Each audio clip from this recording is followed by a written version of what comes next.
Welcome into the Michigan State Hockey Hub. We're here today to recap this weekend series against Bowling Green, which Michigan State did split, losing the first game Friday at Munn, and then winning Saturday on the road at Bowling Green. We're going to go through the lines, we're going to go through the goals, show some video, tell some stories. I was fortunate enough to attend both of these games. I drove up from Kentucky Friday. Went to the game Friday, got to check out the new renovations. We'll talk about all that.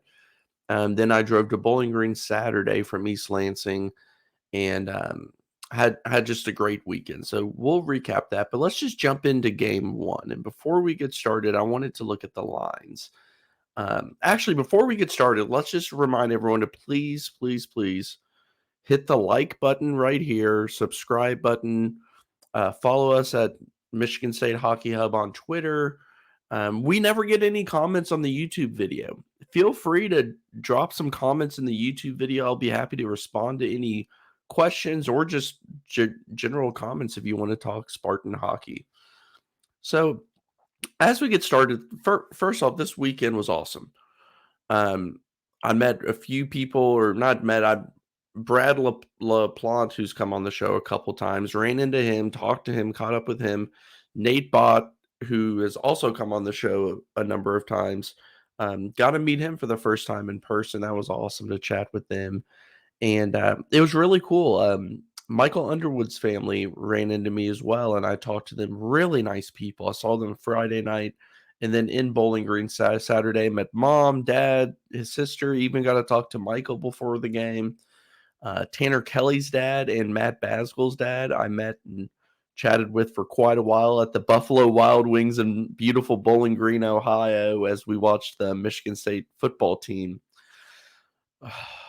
We won't even get into that, but I met a couple of other people that listen to the show, and I just think that's awesome. I ran into the people from the Munsters, the section leaders.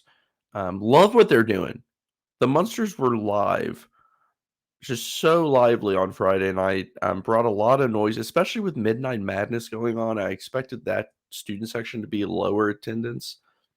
It was a great turnout, and they were really loud Friday night. So thanks to everyone who I met for just coming up and saying hi. I don't know why. I just love to talk Spartan hockey with anybody. So if you ever see me at a game or anything, please do say hi. Game one did not go the Spartans' way.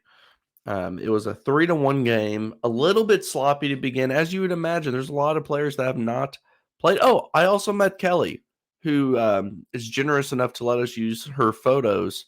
Really sweet girl, and I'm really thankful that she lets us use her pictures for this podcast. So, game one wasn't perfect. It wasn't bad by any means. It was 2-1 until the empty net goal at the end. And you'll see a theme from this weekend: freshmen stepping up. And because I was at these games, I did not get to kind of record my typical content I do throughout the games with notes and timestamps and videos and whatnot. So this will be a little bit more generic a review than most of them. But Daniel Russell scored the first goal of the season for Michigan State, assist to Jagger Joshua in Nash Newhouse. I'm going to go ahead and show you this goal. Let's go ahead and play it. And you can see he just gets the puck, goes to the middle of the ice, and fires one into the back of the net, right in front of the student section. That was pretty cool to see the celebration. And a good find from Joshua as well. That was the only goal on the night for Michigan State. However, I mean, as you can see on the graphic on YouTube, if you're watching, shots on goal favored Michigan State 39-29. And we saw in the second game, which we'll get to, a high number of shots on goal. Last year, seeing 39 shots on goal for Michigan State just isn't something you would typically see.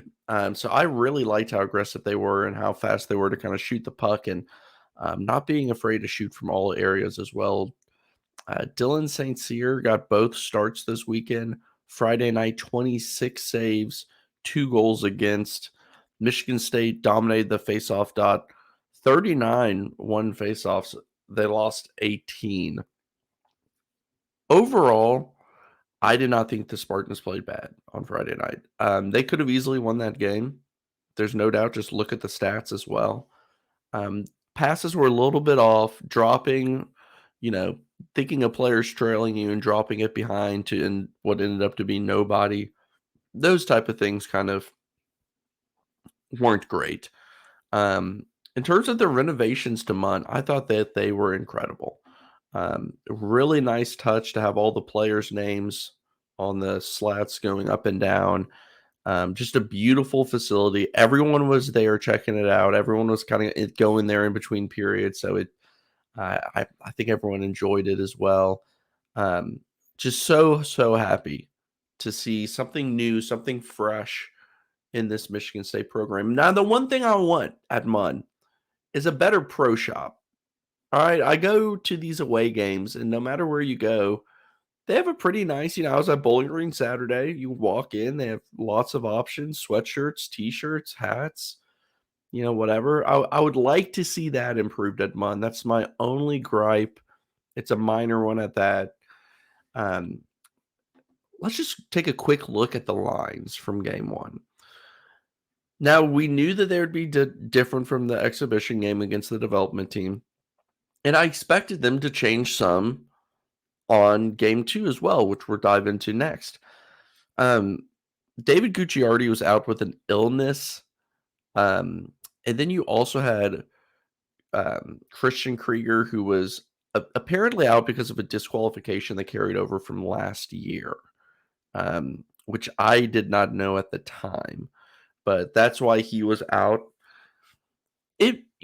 Just looking at these lines, that fourth line, Dort and Russell and Joshua, that's strong. And we saw them all kind of change into game two. So, what my takeaway from the lines is not necessarily like reading too much into the lines right now. I want to see how willing Coach Adam Nightingale is to changing up the lines, moving a player up or down, or trying different combinations. And at times last year, we saw the same lines pretty much throughout the year with small tweaks. Well, as we jump into game two, I'll show you the lines now on the screen from game two. You can tell it is drastically different as we're having a little trouble loading it. Let me try that again. Trying to do the podcast and also like do the production side of it's a little bit difficult, especially for someone like me who's not very tech savvy. But you can see the difference here. Fourth line moved up to the first line again. Who really cares about the number next to them?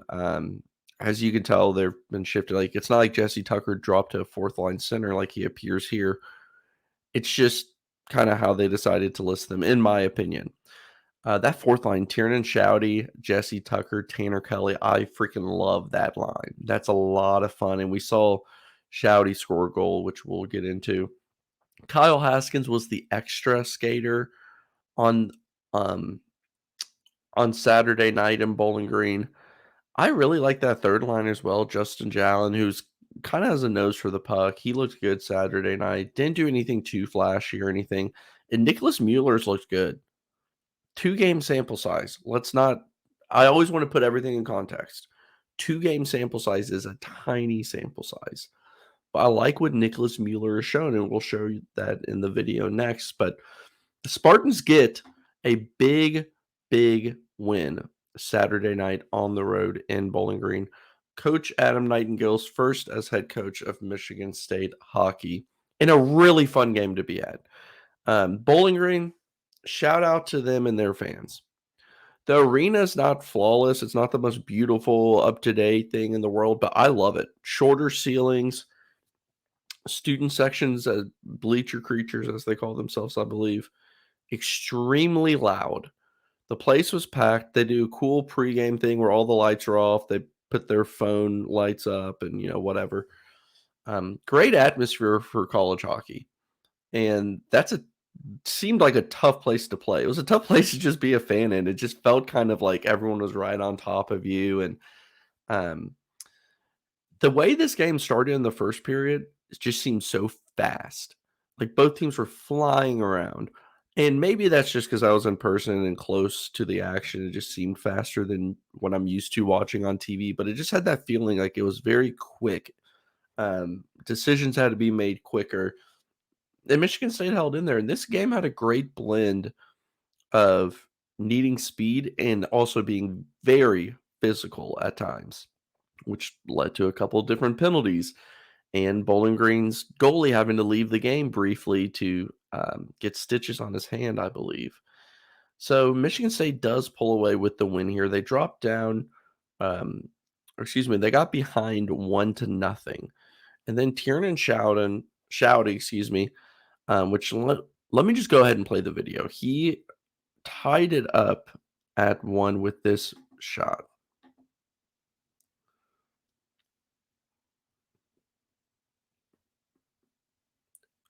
For those of you on Spotify, I'm showing the video of Shouty's shot. Just got it right past the goalie. And this goalie for Bowling Green ended up being one of the CCHA Players of the Week. He had a great weekend against Michigan State, and Michigan State still won that game. So Shouty got that first goal, his first as a Spartan, being a freshman, assist to Tanner Kelly. Now the second goal was the game-winning goal. Daniel Russell.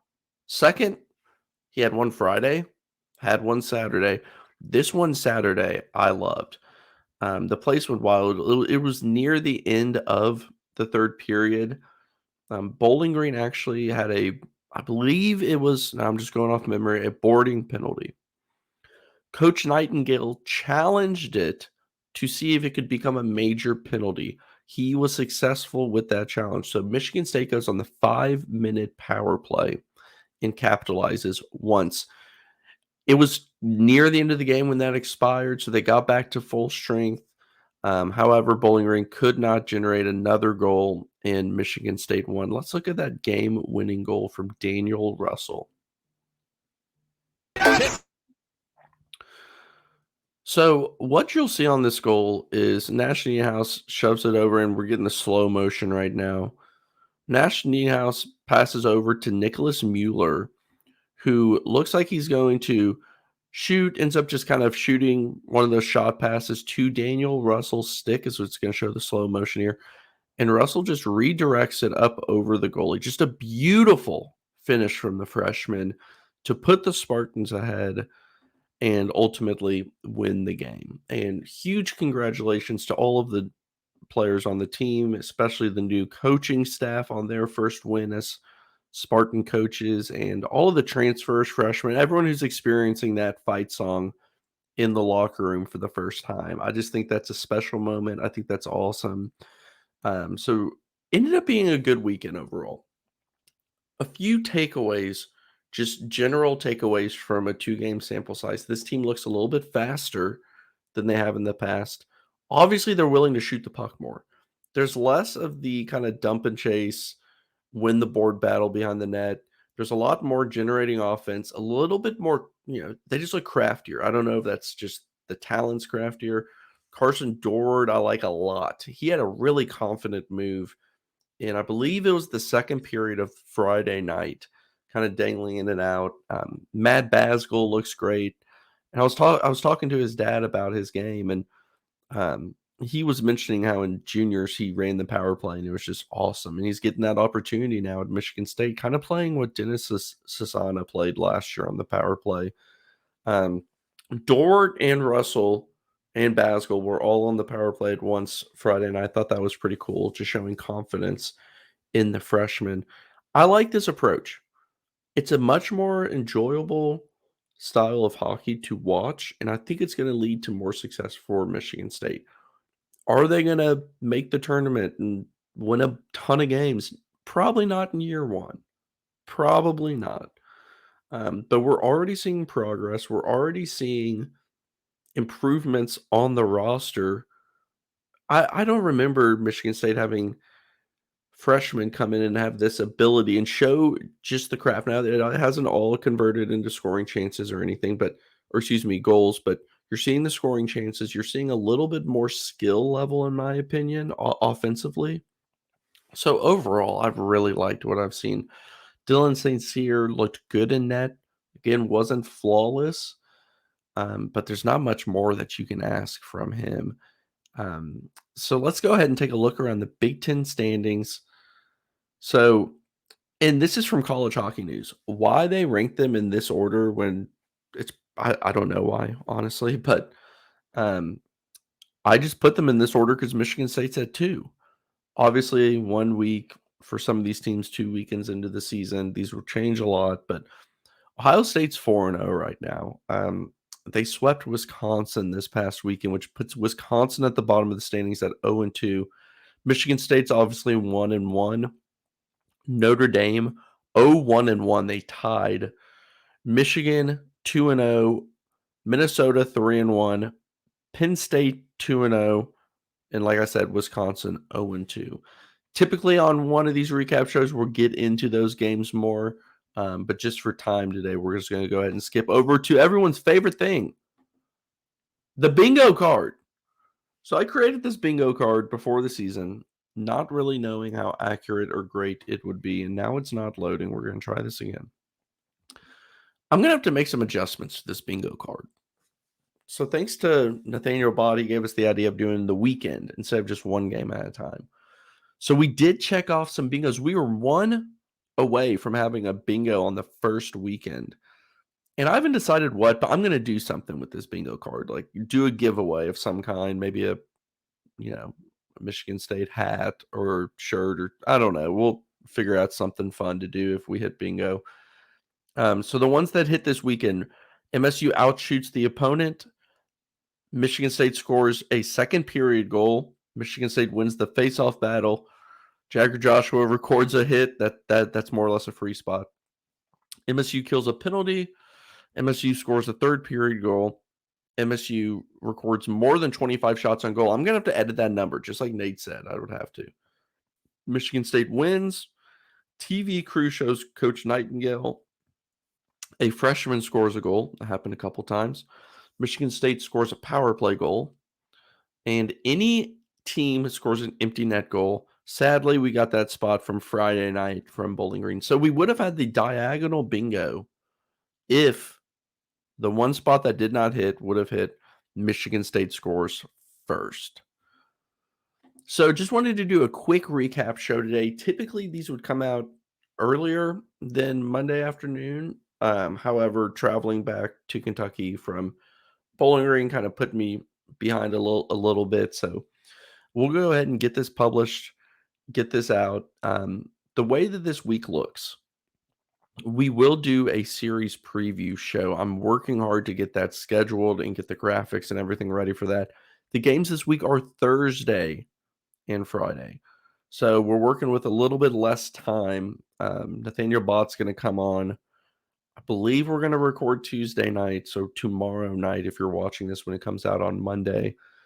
And we will have that up as soon as possible. We'll put it out on socials late Tuesday night, along with Wednesday and Thursday. So thanks everyone for tuning in. Remember to like, subscribe, comment, share, all of that good stuff, and go green.